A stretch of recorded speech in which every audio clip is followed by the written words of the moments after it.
Selamat sore, jumpa lagi dengan kami CBM Channel atau Christ Bride Ministry dengan saya Pendeta Deborah Dumasi Sianipar yang akan didampingi oleh narasumber kita yaitu suami saya sendiri, Bapak Paulus Parulian Tambunan. Shalom. Saudaraku, kemarin kita sudah membahas khotbah yang disampaikan pada hari Minggu yang lalu. Dan ini hari kedua kita memperdalam lagi tentang bagaimana kita setelah bersukacita dalam segala sesuatu, kemudian kita berdoa. Hari ini kita akan memperdalam tentang berdoa, saudaraku. Bagaimana orang bisa dengan yakin berdoa? Tentu ada campur tangan Tuhan itu sendiri. Kemarin kita katakan ada rancangan yang ditaruh Tuhan di hati manusia.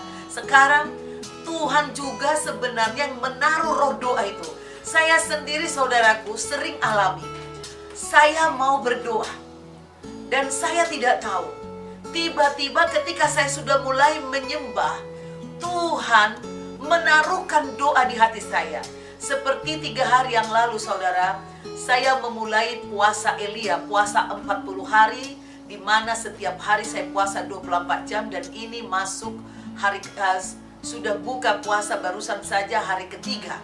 Nah, hari pertama ketika saya berpuasa, Tuhan menaruhkan doa di hati saya tentang saya melihat banyak orang sedang mengalami kecelakaan kayak kakinya patah, terluka, saudaraku.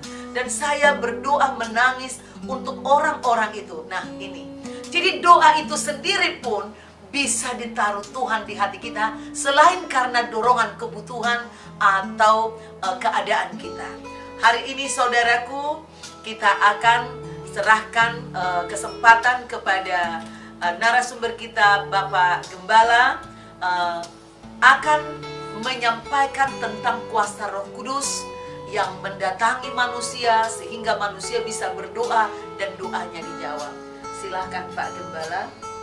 Terima kasih Pendeta Deborah ya. Terima kasih kepada Tuhan. Sore kita ketemu lagi untuk sharing tentang khotbah yang minggu lalu boleh kita sampaikan, yaitu tentang 1 Tesalonika 5:16, 17, 18. Bersukacitalah senantiasa, tetaplah berdoa dan selalu bersyukur dalam segala hal, karena itulah yang Tuhan kehendaki bagi kamu di dalam Kristus Yesus. Nah, kita sudah bahas kemarin bahwa latarnya adalah surat ini dituliskan oleh seorang Paulus dari penderitaannya. Dia baru selesai dari Filipi menuju Tesalonika. Surat itu kepada jemaat Tesalonika, ibu kota Makedonia. Dan aniaya, hinaan yang begitu dalam dialami oleh Paulus yang sebelumnya adalah Saulus, kemarin sudah kita dengarkan. Dan sebenarnya apa sih yang terjadi pada malam ketika dia dilepaskan? Lalu itu yang disebutkan bersukacita karena Tuhan. Dalam kesempatan malam itu setelah Paulus bernyanyi dan Tuhan datang berupa badai gempa dan semua pintu terbuka, pasung-pasung terbuka. Heran, gempa itu harusnya menutup pintu dan menekan, meruntuhkan bangunan, tapi ini yang terjadi adalah terbuka, pasung, nggak masuk akal. Tapi sekali lagi saya mau katakan, ada Tuhan Yesus yang di dalam peristiwa itu. Gempa itu berarti adalah manifestasi dari kehadiran malaikat surga datang di penjara itu. Berarti hari ini saya mau sampaikan adalah Tuhan dahsyat. Judulnya sore hari ini adalah pekerjaan Tuhan yang dahsyat, kehadiran Tuhan yang dahsyat terjadi dalam kehidupan.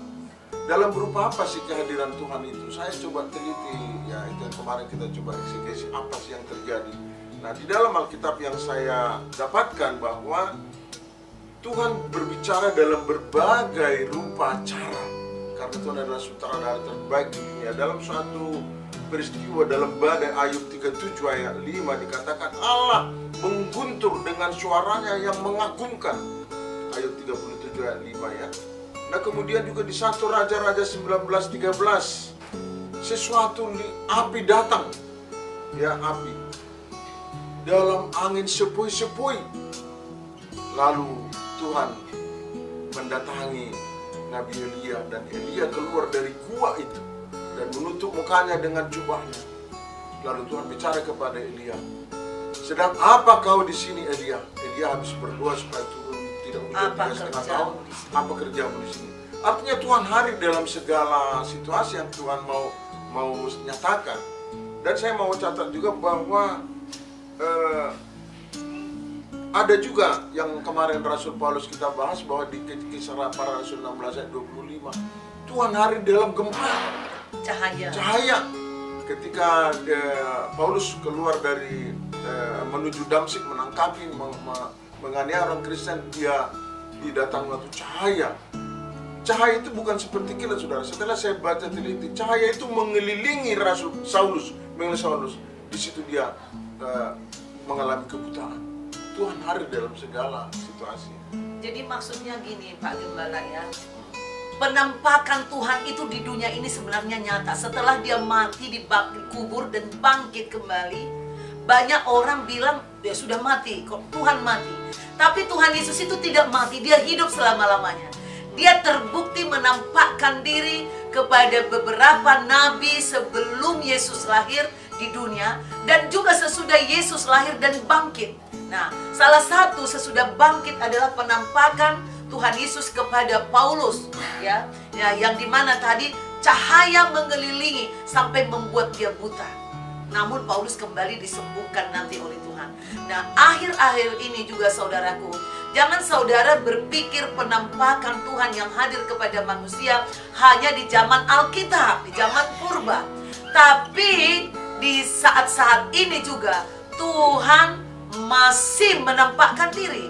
Nah, kita dengarkan kesaksian lagi dari Bapak Gembala tentang penampakan ini. Kenapa orang bisa berdoa begitu tekun sampai tidak takut mati seperti Paulus? Karena ada penyataan Tuhan yang secara nyata di dalam kehidupan Paulus, sehingga dia tidak mungkin lagi memungkiri, meninggalkan Tuhan, mengingkari firman Tuhan, karena dia nyata bertemu dengan Tuhan.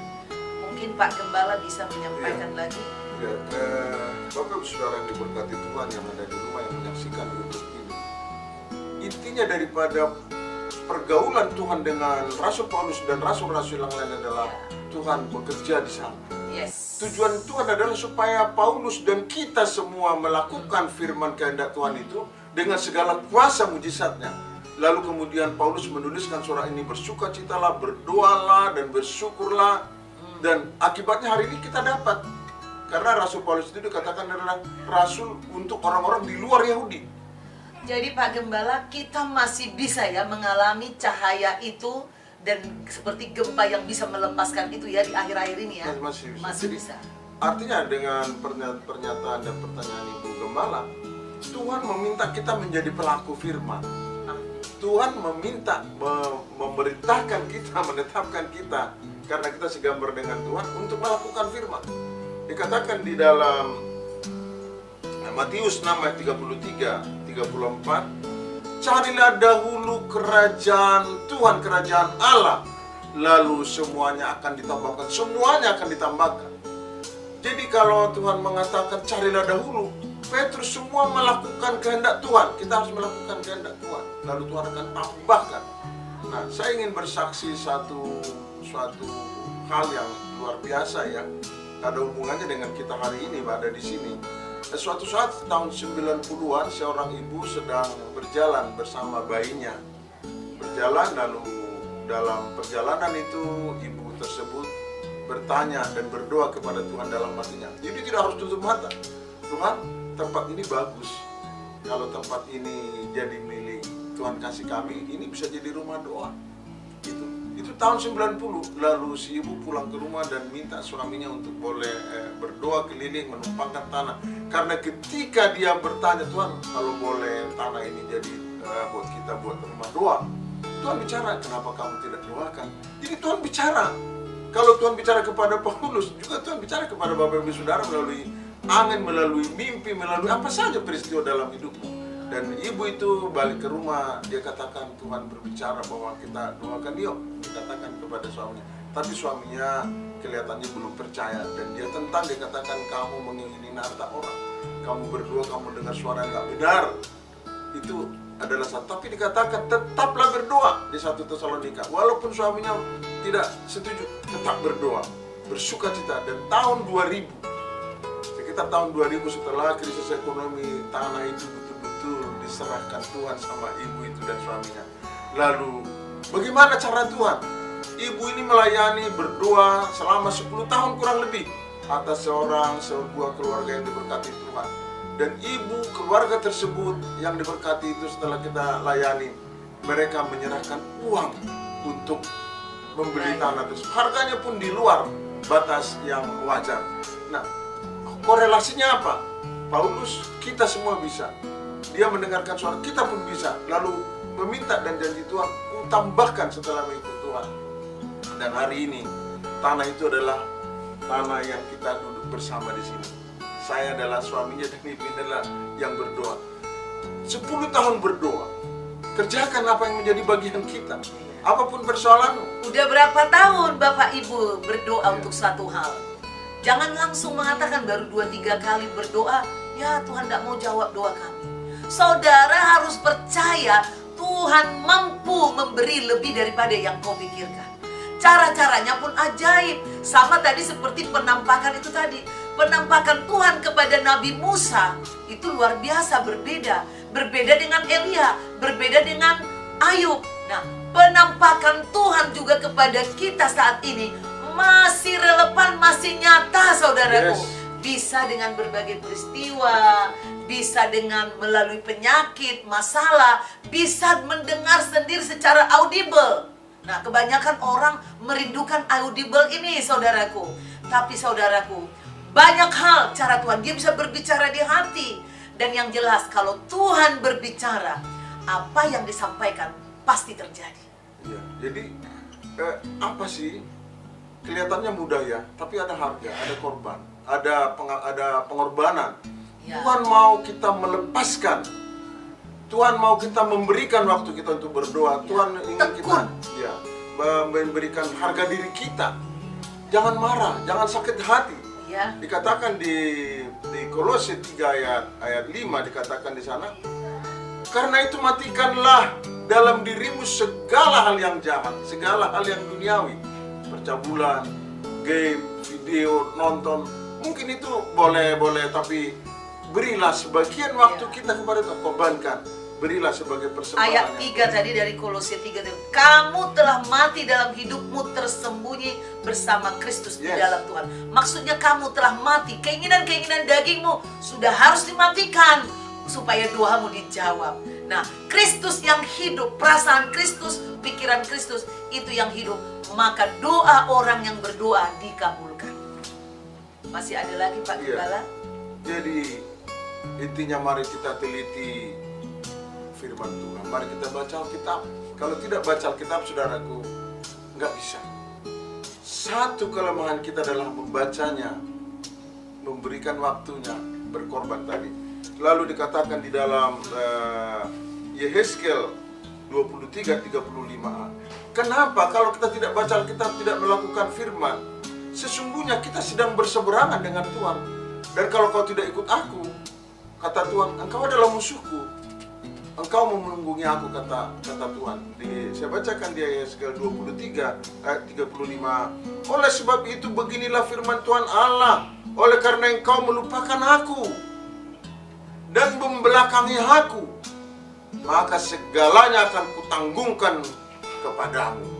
Kejahatan kita, kekurangan kita, tapi Tuhan mengulurkan tangannya kepada kita. Dikatakan di dalam Kolose 3 ayat 4, kelak Kristus saat menyatakan dirinya, kamu pun akan bersama dia, Kristus, dalam kemuliaan. Artinya, saya bacakan ulang Pak Gembala. Apabila Kristus yang adalah hidup kita menyatakan diri kelak, kamu pun akan menyatakan diri bersama dia dalam kemuliaan. Betapa indahnya, saudaraku. Di dunia ini pun kita ditolong, dia akan menyatakan diri kepada kita. jika kita melepaskan kedagingan kita. Yes.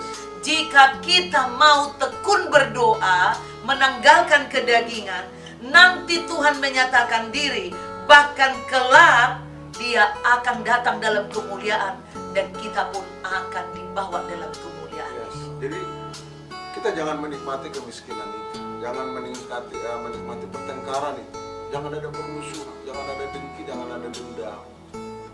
Lalu Tuhan berikan tadi apapun yang menjadi kebutuhan, apapun yang kau inginkan. Bahkan lebih daripada itu, surga, kemuliaan ketika Yesus menyatakan dirinya bagi kita. Saudaraku, pengalaman kami, perselisihan datang sebenarnya bukan dari masalah yang berat, justru dari masalah yang ringan. Tapi kebanyakan permasalahan timbul akibat kata-kata. Maka kita perlu belajar berkomunikasi, berkata-kata dengan baik. Salah berkata, salah mendengar. Kata-kata bisa seperti pisau yang tajam, bisa seperti api yang membakar perasaan orang di sekeliling kita, saudaraku. Oleh karena itu, di dalam kita menjadi anak Tuhan tadi, biarlah kita pakai mulut kita ini berdoa. Orang yang berdoa akan mengontrol mulutnya. Dia tahu, merasakan perkataannya ini membuat hati orang senang apa tidak, baik atau tidak. Dia tidak asal mencurahkan isi hatinya.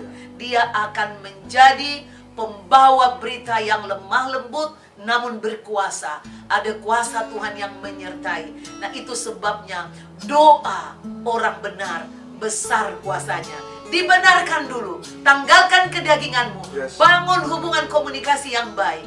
Itu yang saya pikir.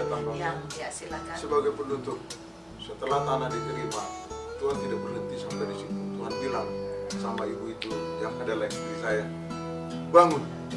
Saya masih terlilit hutang di BPPN, tidak punya uang bahkan karena hutang. Tapi Tuhan bilang bangun. Lalu dibangun dan jadilah rumah ini, dan sekarang menjadi tempat ibadah kita dan kami berdiri di sini. Nikmati, berselancarlah dengan Tuhan, bersama Tuhan dalam Alkitab yang indah ini. Mujizat terjadi dan rumah itu dibangun, dan semua orang yang datang di rumah ini pernah merasakan, dan selamanya kehadiran seseorang yang menginjakkan kakinya di rumah ini akan diberkati Tuhan. Saudaraku, untuk mengakhiri renungan senja pada sore hari ini, kami, walaupun suara kami tidak sebaik penyanyi-penyanyi, tapi kami senang menyembah Tuhan. Ini kami sangat merasakan bahwa kuasa Tuhan itu memiliki kuasa yang super power, ya, miracle supranatural. Jadi kami mau nyanyikan, bagi Tuhan tak ada yang mustahil. Bagi Tuhan tak ada yang mustahil. Bagi Tuhan tak ada yang tak mungkin.